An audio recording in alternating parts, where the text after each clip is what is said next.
Hello, my fellow readers. It's I, Dark Symphony 777 with a fanfiction review. As always, the link to the story will be in the description below. Please like the video, subscribe to the channel, click on that bell for notifications, leave a comment in the comment section below on your thoughts of the story, as well as any future fanfictions you want me to read or review.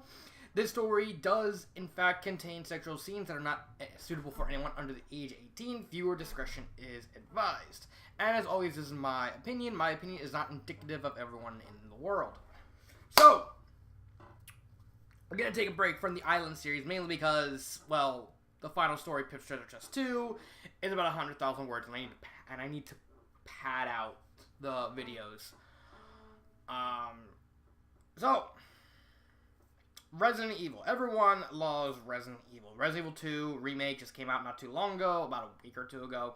And I wanted to do a fanfiction. Now, funny story about this specific story. I was actually searching up fanfiction, Resident Evil fanfiction to celebrate the release of Resident Evil 2. And then I found author Alexander Bismarck. And he uploaded a story that it was written by another author. The reason I'll technically allow this because the author deleted all his stories and kind of disappeared off the face of the earth, so it's like, you can't find this guy's stories anymore. And I'll ask him, say, hey, do you have the specific story I'm looking for? You think you might have it among his other stories? And he said, yeah, he has one of them. I thought it was the whole series, but all he had was the first one. And so I said, hey, can you, like, upload it? I want to read it. And so we got Women in Red. It's written by, well, Clock Tower, despite the fact the author name Clock Tower is spaced in the synopsis. It's actually one word. But currently it was uploaded by Alexander Bismarck. Bismarck Alexander, my bad. And it's a slightly really short retelling of Resident Evil 2. So let's get on with the plot. So it, again, is a remake, a very, very short remake of the events of Resident Evil 2.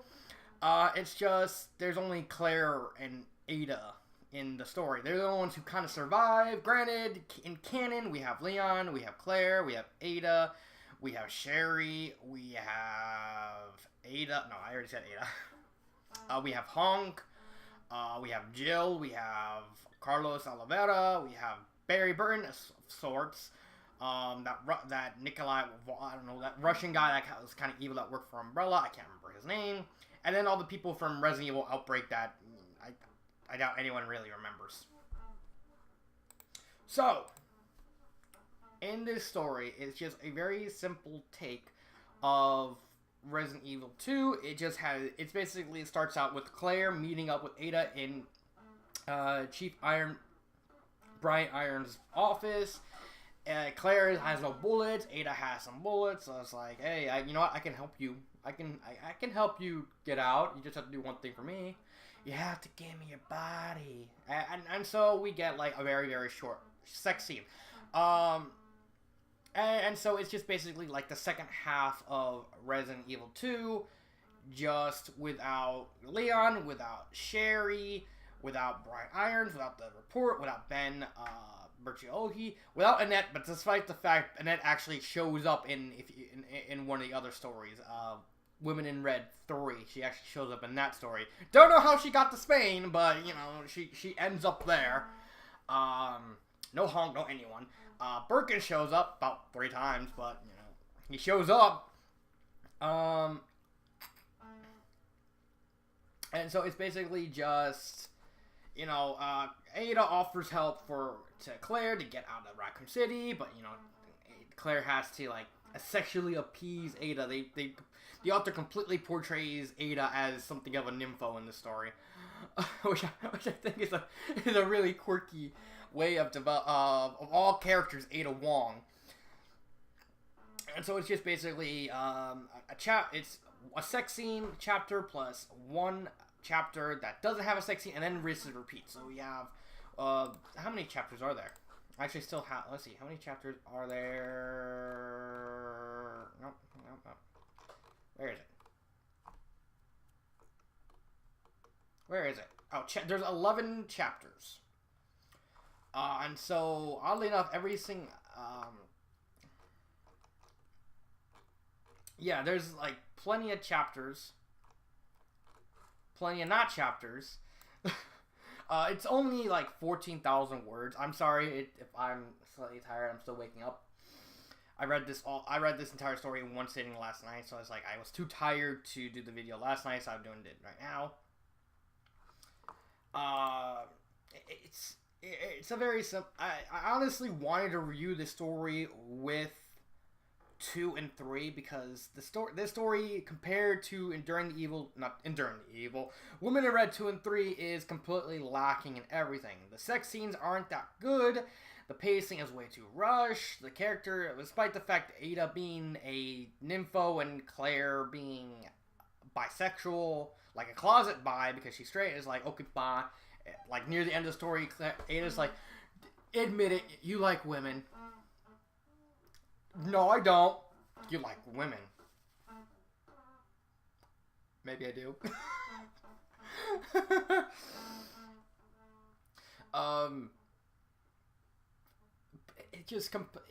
It's not really complete without reading Women in Red 2 or 3, which are much better takes on the games. 2 is Code Veronica, 3 is Resident Evil 4, and the last one in Women in Red 4 was Resident Evil 5. The only reason I can't remember in Women in Red 4 is more because of the simple fact I didn't really get that far in it. It was the longest one of the series, and it was supposed to be like a full-blown sort of kind of novelization of Resident Evil 5, but I didn't get to the end. I only got to like part way. But you know, that's it. So the plot, it's a very simple plot. And it ends with, you know, Ada offering her assistance, saying, hey, you know what? I'll give you a choice. Either you team up with me, we both become spies, we both work together, you can find your brother, I shoot you in the head. And so Claire's like, okay. I mean, I get to look for my brother, I get a lot of money, I get to have all the sex I want. Alright. And, you know, it ends with Ada and Claire getting out of the leaving the Umbrella Laboratory with the train. They do get hunted. They don't really fight a lot. Throughout all the stories, a lot of the stuff was actually completed. The chess puzzle, which is weird. And then the crocodile was actually blown up. It was actually revealed. The only reason I'm talking about this is because of the fact you're not going to be able to get the other stories.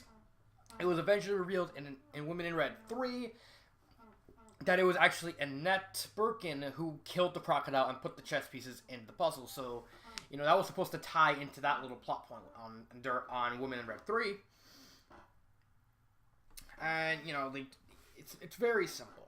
There's not really going to be a lot to talk about the story, mainly because I already pretty much talked about the story already, like half the video without even leaving the plot. I already talked about the characters. They're bare bones. Ada's an info. Claire is a closet bisexual. That's fine. There's also, let's see, grammar error. It needs some editing. Safe to say. As far as I remember, as far as I can hear, there's not really that many errors. It's more just slightly near the end. Like, there's not, I think there's only like one spelling error. I can't remember where it is, but it's somewhere near the end. Pacing, it's very rushed. It's basically, they're already in Cheap Brian's house. They go underground. Somehow they connect to, they get in through the offices and stuff like that, and they leave. They go to the management plant, then underneath the lab, and then they get chased around for like a couple of paragraphs by Birkin. And then they manage to get rid of Birkin. They don't kill Birkin. That's the interesting thing. What I like about the Birkin scene is, like, they only see Birkin twice. Near the beginning, where, you know, he's the first form, and, you know, he has the pipe and everything and stuff like that. And then near the end, and then at the very end, where Birkin is about to turn into the dog form, and then you know, they have to fight the dog form. They manage to Claire manages to run around. The dog crashes into the wall, and then they manage to get into the train. The dog crashes into the train, and then they actually fight the dog, at least for a paragraph, at least for a couple sentences on the train, which I think is a neat concept, especially since most of the time when you think of Birkin on the train, you think of a very, very boring blob monster that's like, it's basically just, okay, get the most powerful weapons, get like the most powerful stuff, and just lay waste to them. You're not gonna. It's not gonna be nothing. And they just Claire like distracts the dog. At least slows it down enough that Ada just detaches the head compartment of the train to rest everything else, and so then they have one last sex scene. And okay, let's go. Birkin will forget about it. And then Raccoon City blows up in a nuke. Boom. So that's pretty much it. Would I recommend this story? As it is, if we're just taking Women in Red 1 as a standalone story, then no, I wouldn't recommend it.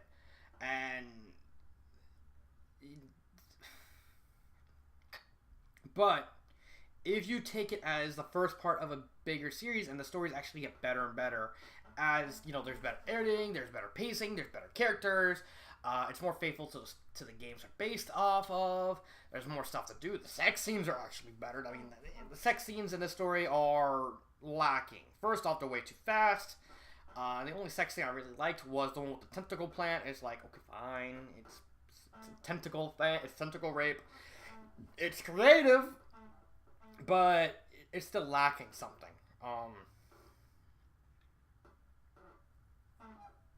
Sorry. Itch for some reason. But it's completely lacking something.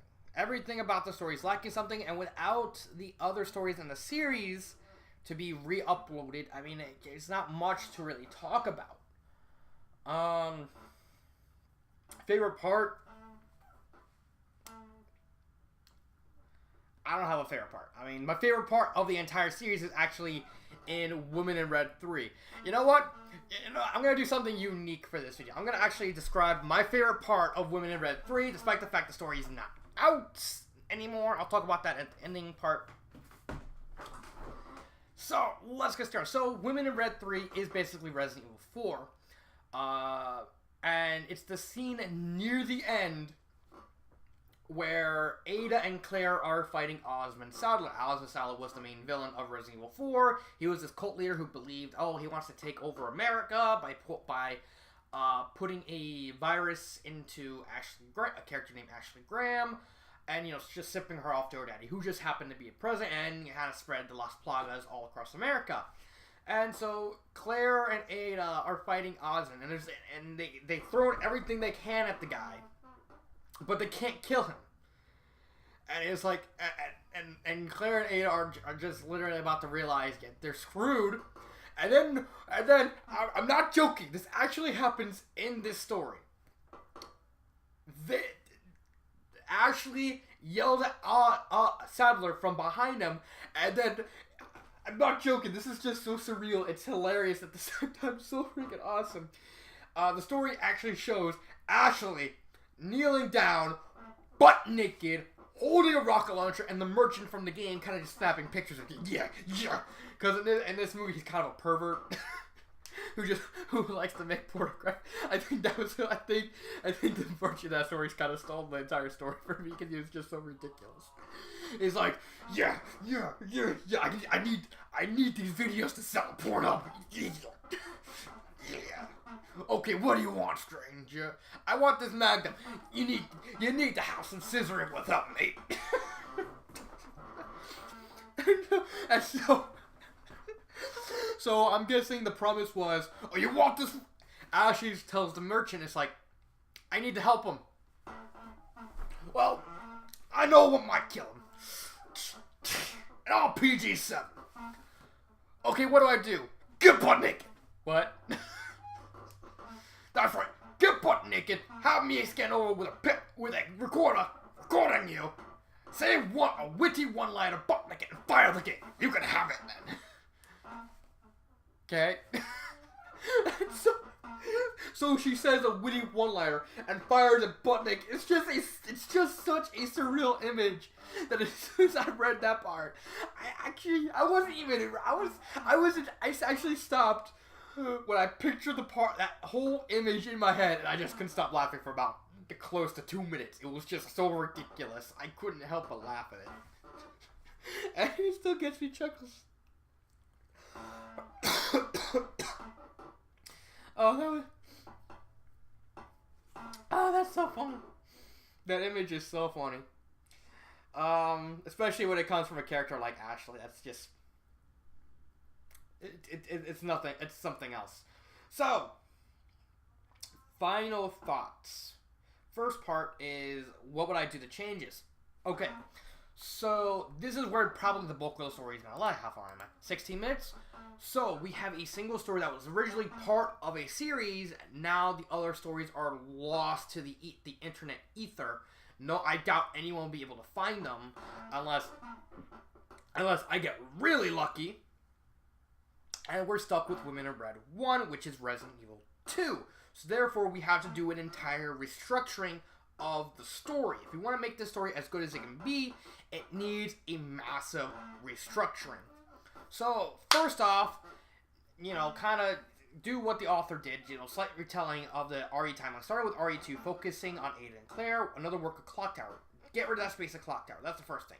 You need to at least acknowledge the fact that you did not write the story, which Alexander did in fact do. He's like, okay, this is written by another author. I'm just re-uploading it. That's fine.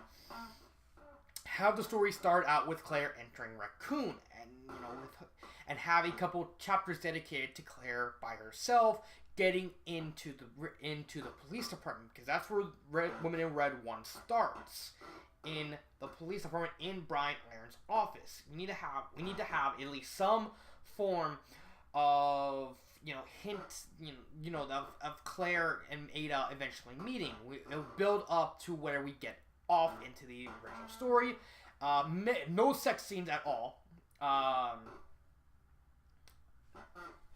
Probably we could have more hints of what happened to the other characters. We know Annette survives, especially since it's revealed that she's the one who solved the chess puzzle and also killed the alligator. So it would help if during those scenes we kind of see hints that it is Annette. We know it's Annette. If you to the people who have read Women in Red 3, it's just, since we're only working with this one story, we have to at least leave a bit of crumb trails over, what happened to the other characters, what happened to Irons, what happened to Ben, what happened to Leon. Leon would be easy, just as Claire is entering Raccoon, have like a crashed car, like that Leon was driving, kind of be off the side of the road, broken down, and stuff like that. Easy enough as it is. With Claire, that one's gonna be easy too.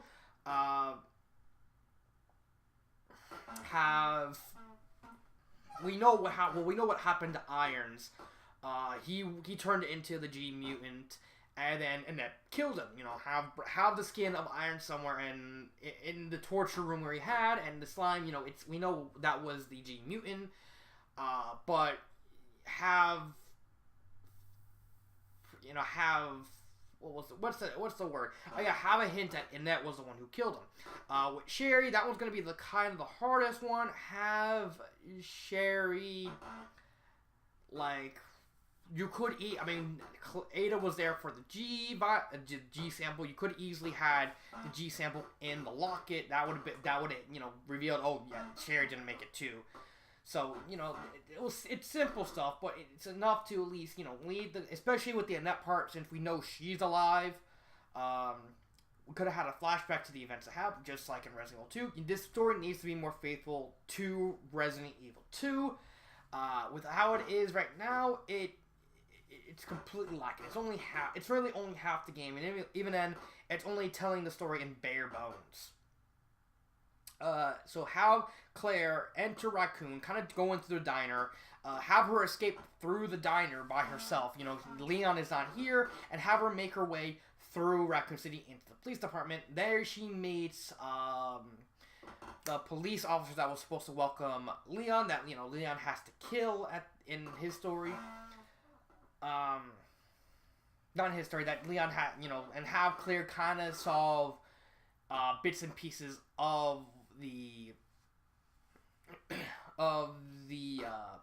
police department, just meeting zombies and some dogs. Don't meet the Lickers, in fact, they kind of makes it obvious that Lickers kind of don't show up until to the underground lab. That's fine.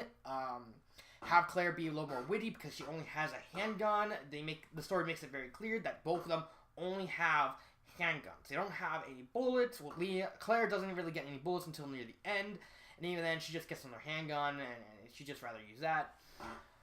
And even then, that's just one clip. And so she mostly used melee weapons. So figure out a way to get rid of her bullets, and then have her find creative ways to get past the zombies, whether with throwing stuff at them, kind of outsmarting them. Any way to kind of progress her going through the police department until she reaches Brian's office, where she's surrounded by the zombies, and she's saved by Ada, setting up the events of what happens in the actual story we see so far. Then kind of progress normal, leave the hints that Annette was the one who's kind of been solving the puzzles, helping them unintentionally along the way. Like a name tag, like a lock of hair, something or another. Maybe like a picture of the Birkins with Sherry and William cracked, but Annette kind of not really being destroyed, hinting that she's the only one of the Birkins still alive. That would actually be pretty creative and actually be a pretty cool hint.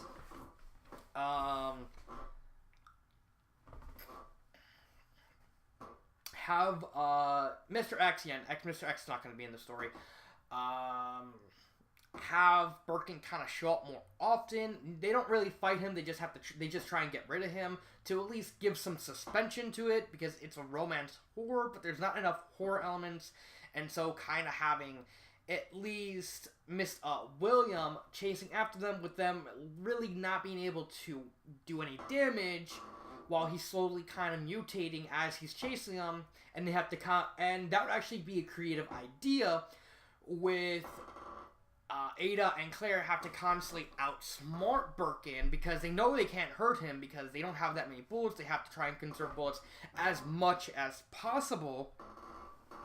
So they have to try and come up with more and more creative solutions to try and get them off their backs without actually using their bullets. And I think that would actually give a much needed dose of horror into the story, with them having to, outsmart him instead of, just what happens in the game, and just, shoot, just run, think of more creative ways, use the environment to their advantage, and stuff like that. It help.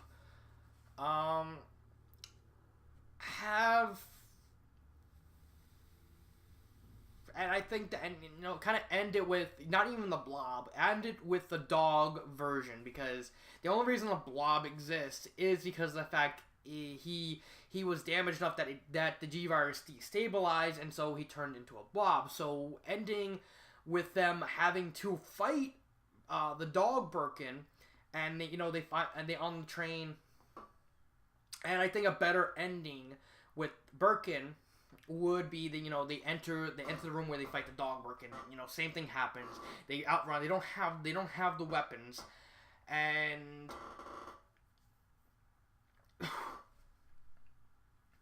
they fight Birkin. If Birkin can't turn worth shit, in fact, the story actually points out that Birkin can't really turn corners, so he crashes into the wall. They try and use that to their advantage. That he can't. That he's still going on instinct, and he can't turn as well. They try and get him away from the trains, and they get on the train. Birkin crashes onto the train, and then they enter a room where there's a bunch of guns. And so, the same thing happens. Birkin gets onto the train and crashes through. So Ada and Claire have to go through each room with, each weapons and kind of, fight Birkin finally, and try and get him damaged enough so that they can detach the train, so they can leave him behind, which I think would have been a much better ending sequence. Again, this only really sets up the events of Woman in Red 2, which is a much better written story all around. But we're only going on this. Like, you have some shotguns, you have more handguns, you have a grenade launcher, you have... Well, not a rocket launcher, that would just be stupid. And, you know, they have to fight the dog Birkin in his very close quarters. And they have to kind of come up with this creative ways to try and get Birkin distracted, so that way they can get more guns and more ammos while they're constantly rolling. That would actually be a very cool sequence, because the place you fight Birkin in Resident Evil 2 is not really that well. I think the dog Birkin was actually the weakest of the Birkin fights. Well, that and the Blob Monster. But then again, the Blob Monsters, they kind of make it intentionally bad. Because, you know, okay, Birkin's on his last legs. We know it. He knows it. The game knows it. You know, just fire. Just, you know, he's been chasing you the entire time. Just fire away. So having a dog Birkin in a room full of guns that they have to, you know, grab some ammo, reload the bullets while trying to dodge Birkin, I think that would be a very stressful situation and a very good retelling of the dog Birkin fight. And it actually would add some suspense on top of the horror elements, because they know they can die at any moment. It would get the blood flowing. And overall, it would be a more satisfying ending than what we got in the actual canon Resident Evil 2. I don't like the ending of Resident Evil 2 because, come on, that Birkin fight was so boring. Now, final thoughts. It's such a shame that the rest of the Women in Red stories are gone, because Women in Red 2 was good. Women in Red 3 was great, and from what I read of Women in Red 4, I only read the first couple chapters, it was going to be amazing. And that is the shame. This is why I don't like fanfiction authors kind of just deleting themselves from history.